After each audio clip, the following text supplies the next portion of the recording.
Today, I'm going to tell you about how to do the right research and planning before any kind of sales calls. So the first thing that I want you to keep in mind is that sales calls are like as if you are like a professional fighter, right? So you are trying to get on a fight and you got like the big fight on a Saturday and you need to train during the week. So the thing is you need to try to gather as much information from the prospect, the company, and the expectations that this person might have or this business might have about your own service so that you can deliver that service as accurately and as successful as possible, right? Now, there's an expression in English which is winging it. Winging it means like trying to improvise on the spot without any kind of prior preparation. And this is a huge mistake that I see in most international closers who ask generic questions and they keep repeating the same questions over and over again.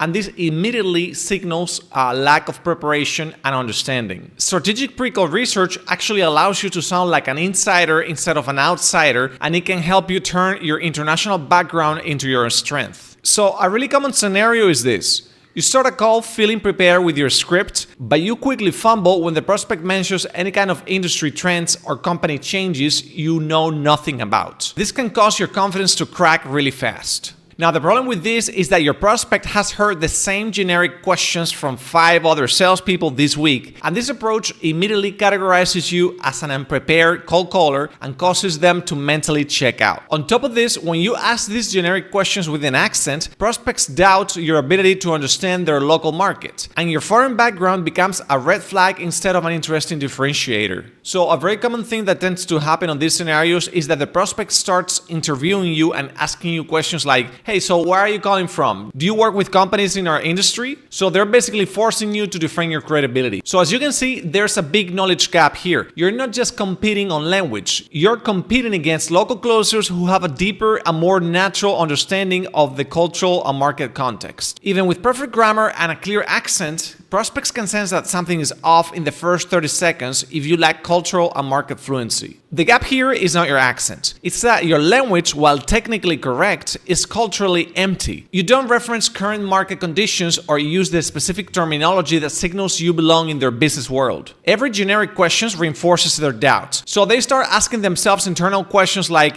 if they don't understand my market, how can they possibly solve my problem? And this skepticism grows with every cultural reference you miss or industry term that you mispronounce. So even with the best closing techniques, and objection handlers will fail if the prospect fundamentally doubts your competence to solve their specific problems. So this is where research comes into play. Research gives you the insider language and cultural fluency to transform how prospects perceive you. When you demonstrate market knowledge, your accent becomes interesting and it turns into a sign of a global perspective instead of a concerning sign of local ignorance. So let me just give you an example with LinkedIn, for instance. Because LinkedIn is one of the most popular platforms where you can find information about a prospect in most cases, but this could apply to any kind of social network, okay? So the main problem here is that most closers only look at static historical data like job titles or company names, which provides no competitive advantage. Now, the real gold is the prospect's recent activity like updates, comments, or shares, which reveals their current priorities, challenges, and concerns. So one of the main things that you want to be looking at is recent announcements like company news, awards, or recent expansions, which provide relevant and current conversation starters. Now, when you flip through their profile, I want you to pay special attention to the kind of language that they use. So I want you to look at specific terminology and try to adopt this language as your own when you get into the conversation. Also, another thing that you can do is to try and find mutual connections between the prospect's contacts and your own contacts, and to try and use this for your own advantage to start the conversation.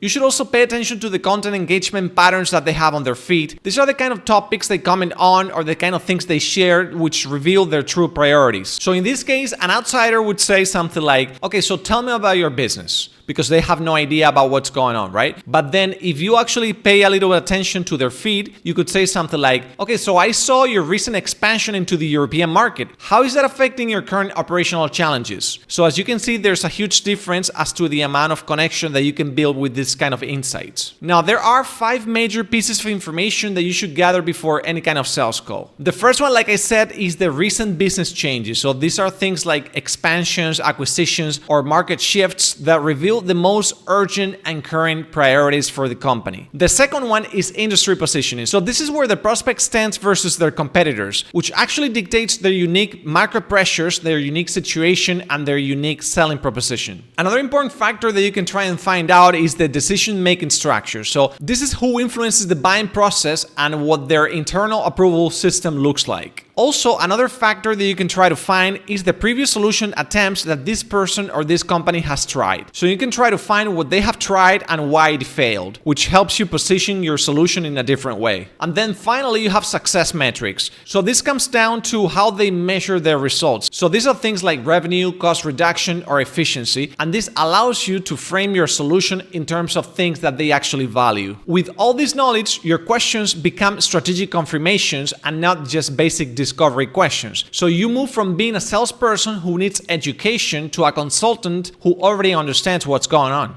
Now let me try to unpack the difference between strategic intelligence and social media stalking. There is a fine line between helpful research and creepy investigation. Crossing it by mentioning personal or non-business information makes prospects feel uncomfortable and kills your credibility. Strategic intelligence focuses on business-relevant information that helps you serve the prospects better. Digital stalking focuses on personal details that are invasive and irrelevant. So the things that you should be focusing on here would be things like company press releases or industry articles that they have written, professional awards or speaking engagements, and business-related social media posts. On the other hand, the things that you should try to avoid are things like referencing personal vacation photos, family details, private social events, or any kind of information not intended for a business context. A very simple question that you can ask yourself to see if you're being creepy is, will they be impressed that I actually understand their business or concerned about my research methods? When you arrive prepared to a call,